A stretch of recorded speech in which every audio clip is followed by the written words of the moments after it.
Sir, काल मुख्यमंत्री देवेंद्र फडणवीस यांनी महिला आरक्षणाच्या संदर्भात सभा घेतली। त्या सभेमध्ये थेट विरोधकांवरती टीका टाकताना म्हटलं की सिरियल लायर हे कुठेतरी विरोधक आहेत, त्यांनी महिला आरक्षणाचा घात केला, अशा पद्धतीने ही टीका केलेली आहे। सिरियल लायर आम्ही तर म्हणतो की महिलाचा घात करणं सिरियल किलर आहे। हे सिरियल किलर आहे। 2023 मध्ये ज्या वेळेस बहुमताने हे नारी शक्ती वंदन काय आता ते नावं देतात ते त्यांनाच माहीत, वंदन हे बिल पास झालं ना, 33% आरक्षण झालं। त्यावेळेचे भाषणं काढा, मुख्यमंत्र्यांचे काढा, पंतप्रधानांचे भाषणं काढा, त्यावेळेस काय बोलले ते, त्यांची भाषणं काढल्यावर पता पुरा देश बघतोय त्यांची भाषणं।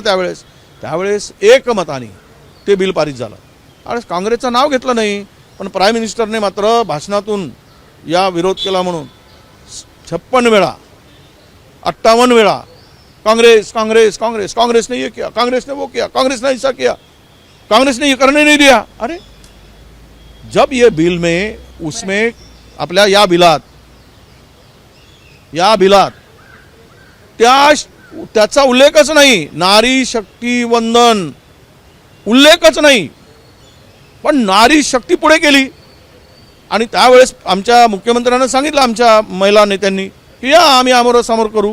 आता तुम्ही म्हणताय की समकक्ष पाहिजेत, आता समकक्ष म्हणजे कोण? आमचा मुख्यमंत्रीच नाही समकक्ष म्हणजे, मग दुसऱ्याला मुख्यमंत्री महाराष्ट्रात करावं लागेल आणि दुसरा मुख्यमंत्री महिलांना करून समकक्ष बसवावं लागेल। तर त्यासाठी 6 महिन्यासाठी मुख्यमंत्री करून घ्या आमच्या महिलांना एखाद्या आणि बसून घ्या समोर।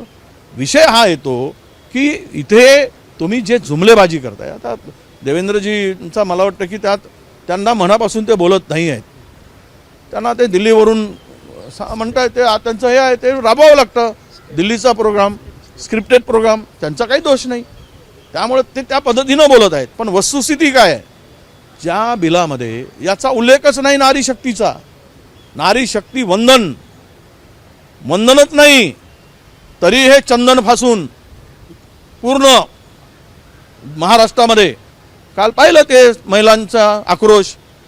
कुठे आहे तुमचं नारी वंदन?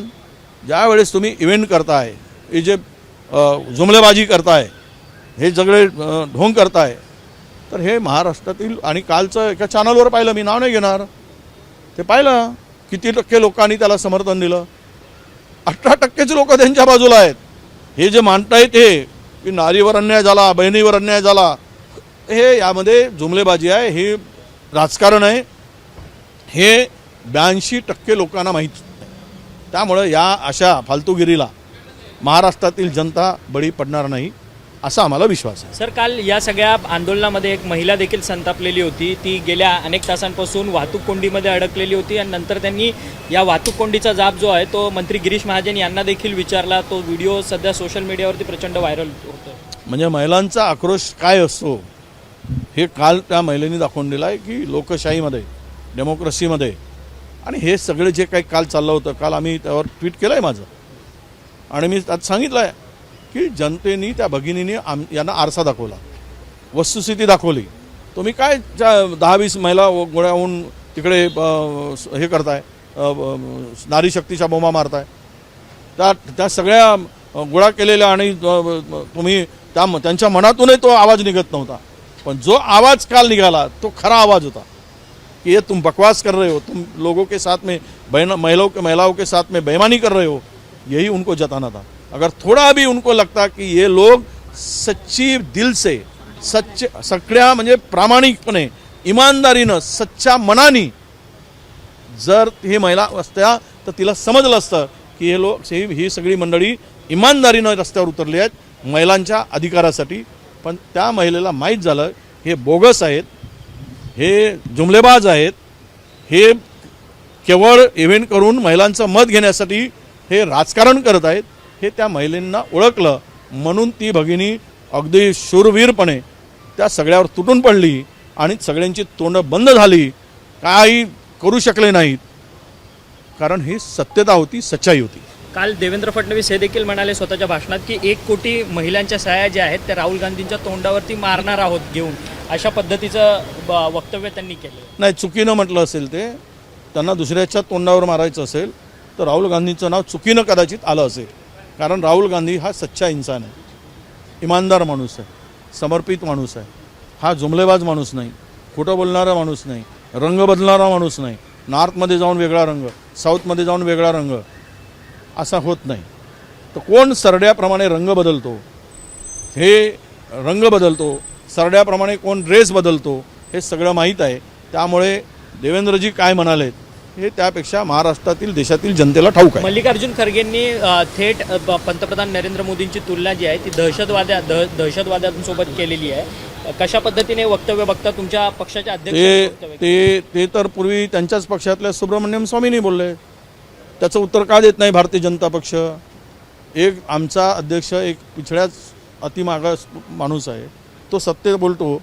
जे तुमच्या नेत्यांनी बोलत तेच मांडतो, त्यावेळेस तुम्ही तुटून पडता. तुमच्यात दम का नाही की सुब्रमण्यम स्वामीवर कारवाई करायची, सुब्रमण्यम स्वामींनी दिलेल्या यांना आव्हानाला स्वीकारायची, त्यांच्यावर कारवाई करायची? तुमच्यात का दम नाही?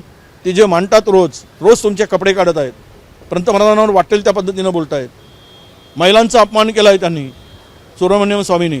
ते म्हणालेत की वहाँ पार्लियामेंट में जाना है या असेंब्ली में जाना है, तो त्या ठिकाणी त्या महिलांना प्राईम मिनिस्टरकडे जावं लागतं. इतके घाणेरडं बोलत आहेत, महिलांचा अवमान करणारे. तर त्यांच्यावर का कारवाई भारतीय जनता पक्ष करत नाही?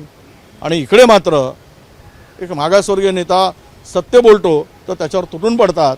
म्हणजेच याचा अर्थ भारतीय जनता पक्ष ह्या संधी साधू आहे हे सिद्ध झालं. भाजपचे मंत्री आहेत नितीन गडकरींनी एका कार्यक्रमामध्ये वक्तव्य केलंय की दिल्लीमध्ये भाऊ म्हणून एकमेकांचे पाय खेचले जातात आणि माझा देखील एखाद्या वेळेस दिल्लीमध्ये डुप्लिकेट आणतील, अशा पद्धतीचं एक वक्तव्य नितीन गडकरींनी केलंय.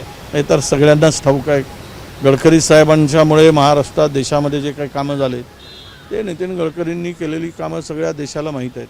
त्यांच्यामुळं जरा या सरकारला फुशारकी मारता येते. पण आता अलीकडे मात्र त्यांची कोंडी होताना दिसते. त्यांच्या वक्तव्यावरून कोंडी का केली जाते? कारण ते त्या स्पर्धेतले कॉम्पिटिटर कदाचित असावेत, त्यांची भीती वाटत असावी.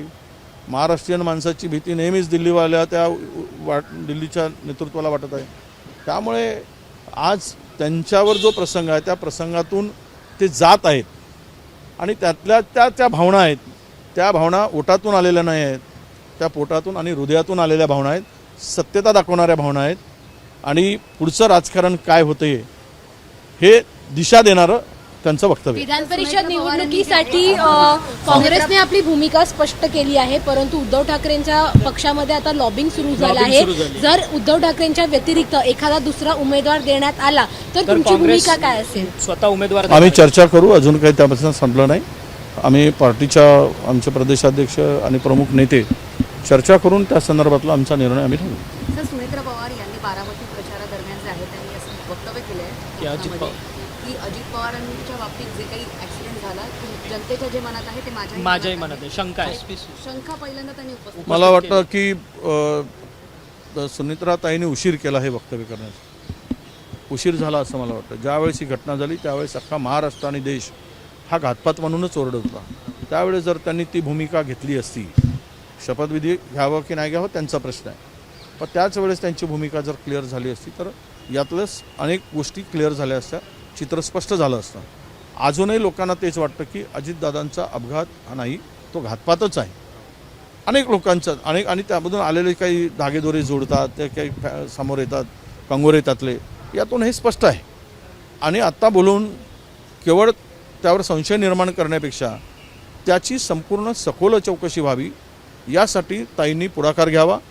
संपूर्ण महाराष्ट्र ताईच्या पाठीशी राहील. परंतु पुरावे मिटले असतील का आता अजित पवार? आता इतका वेळ गेल्यानंतर काय आहे, असं आहे की ज्या पिरियडमध्ये ज्या वेळेस ह्या घटनेनंतर हेच वक्तव्य आलं असतं तर महाराष्ट्रात आगडोम उसळला असता, लोकांचा उद्रेक झाला असता. आता काही दिवस गेले की ते प्रकरणाला थोडी संतता येतेच आणि तेच झालेलं आहे. आता त्यातून फार काही निष्पन्न होईल असं मला वाटत नाही. एबीपी माझा, उघडा डोळे बघा नीट.